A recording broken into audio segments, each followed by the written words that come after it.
আজকের আইসিটি এই ক্লাসে আমরা আগের ক্লাসের প্র্যাকটিস প্রবলেমগুলো যেগুলো ছিল সেগুলো সলভ করব।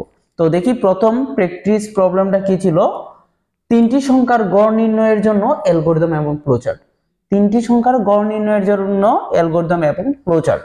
তো অ্যালগরিদম নিয়ে আমরা এর আগেও কথা বলছি এবং ফ্লোচার্ট নিয়েও আমরা এর আগেও কথা বলছি। তো দেখি তিনটি সংখ্যার গড় নির্ণয়ের জন্য অ্যালগরিদম কি। দেখো অ্যালগরিদম আমি প্রথম কি বলছিলাম, অ্যালগরিদমে প্রথমে তোমাকে ইনপুট নিতে হবে, দেন ইনপুটটাকে প্রসেস করতে হবে, দেন আউটপুট হিসেবে দেখাতে হবে। এবং প্রথমে যেটা থাকবে একেবারে প্রথমে যে তোমার কাজটা শুরু করবা, ঠিক আছে, এটা হচ্ছে অ্যালগরিদম। ঠিক আছে, অ্যালগরিদম। তো অ্যালগরিদমের প্রথম কাজটাই হচ্ছে কাজটা শুরু করা। কাজটা শুরু করবা, এখন কথা হচ্ছে তিনটা সংখ্যা গড় নির্ণয় করবা। তো তিনটা সংখ্যা আগে তোমাকে জানতে হবে, তিনটা সংখ্যা কি কি, দেন না তুমি গড় নির্ণয় করবা, দেন হচ্ছে মানুষকে বলবা যে এই তিনটা সংখ্যার গড় হচ্ছে এই তিনটা বা এই সংখ্যাটা। আচ্ছা, তো প্রথমে শুরু, দেন হচ্ছে তিনটা সংখ্যা জেনে নিতে হবে। ধরি এ একটা সংখ্যা, বি একটা সংখ্যা, সি একটা সংখ্যা। তো এ বি সি জেনে নিই। তুমি এই জায়গায় বলতে পারবা তিনটি সংখ্যা জেনে নিই, আমি দিছি এ বি সি জেনে নিই। ঠিক আছে, তো 3 নম্বরে কি প্রসেস করতে হবে, অর্থাৎ তিনটা সংখ্যার গড় কিভাবে নির্ণয় করি আমরা। তিনটা সংখ্যার গড় হচ্ছে তিনটা সংখ্যাকে যোগ করব এবং 3 দিয়ে ভাগ করব, এটাই তো। এবং এইটা কিসে রাখিয়ে দেই, এইটা সমান দিলাম আমরা ডি, যাতে আমরা আর একবার এটা না লেখা লাগে, আরেকবার কি শুধু ডি লিখবো, তাহলে তিনটা সংখ্যার গড় আমরা পেয়ে যাব। তো আমি প্রথম শুরু করেছি এ বি সি, তিনটা সংখ্যা জেনে নিছি, দেন ডি সমান লিখছি A plus B plus C divided by 3। Okay, এখন 4, এটাই তো গড়। এখন জেনে নেওয়ার পর কাজ করছি, গড় নির্ণয় করছি, দেন হচ্ছে আমার ফলাফল প্রদর্শন করতে হবে।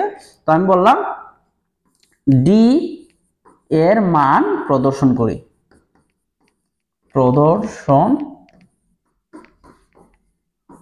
ডি এর মান প্রদর্শন করি। তো ডি এর মান প্রদর্শন করা শেষ, আমার কাজও শেষ। দেখো অ্যালগরিদম আহামরি কিচ্ছু এমন কিচ্ছুই না, এবং অ্যালগরিদম যদি পারো ফ্লোচার্ট কোনো ব্যাপারই না। জাস্ট শুরুর জন্য যে চিত্রটা আমি বলছিলাম, যে ডায়াগ্রামটা ব্যবহার হবে, ইনপুটের জন্য একটা ব্যবহার হবে, দেন হচ্ছে কি প্রসেসের জন্য, ওই যে বললাম প্রসেসের জন্য এর আগের ক্লাসে আয়তাকার চিহ্ন। তো দেখি এইটারই আমরা কি করি, আমরা এইটারই ফ্লোচার্ট কি হয় এটা দেখি। হ্যাঁ, এইদিকে আমি ফ্লোচার্টটা লিখি। আচ্ছা, ফ্লোচার্ট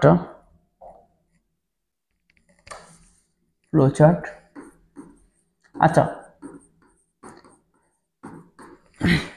দেখো প্রথমে শুরুর জন্য কি চিত্র বলছিলাম, এটা হচ্ছে শুরু।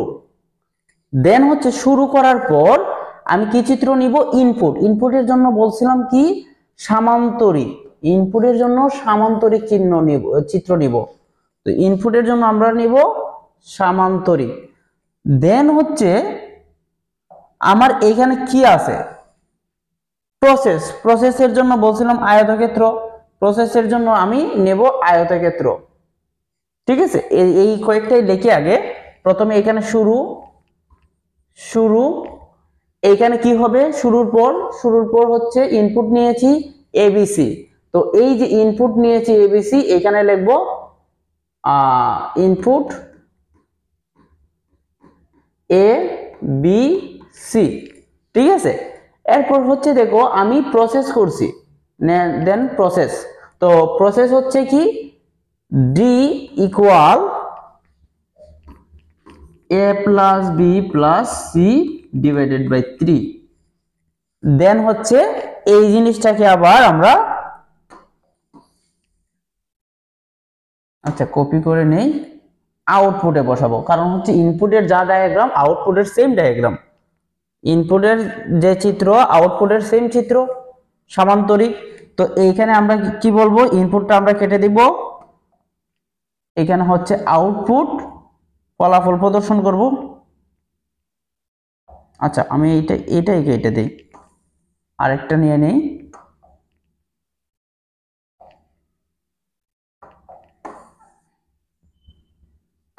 আচ্ছা,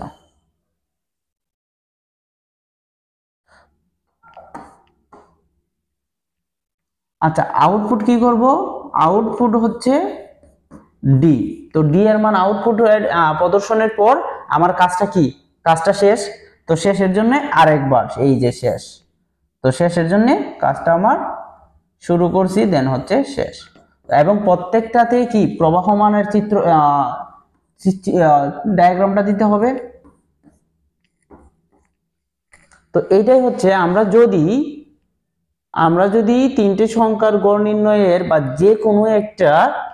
আহ, যে কোনো একটা প্রবলেমের অ্যালগোরিদমটা পারি, জাস্ট আমরা বলতে পারবো আমরা ফ্লোচার্টও পারবো।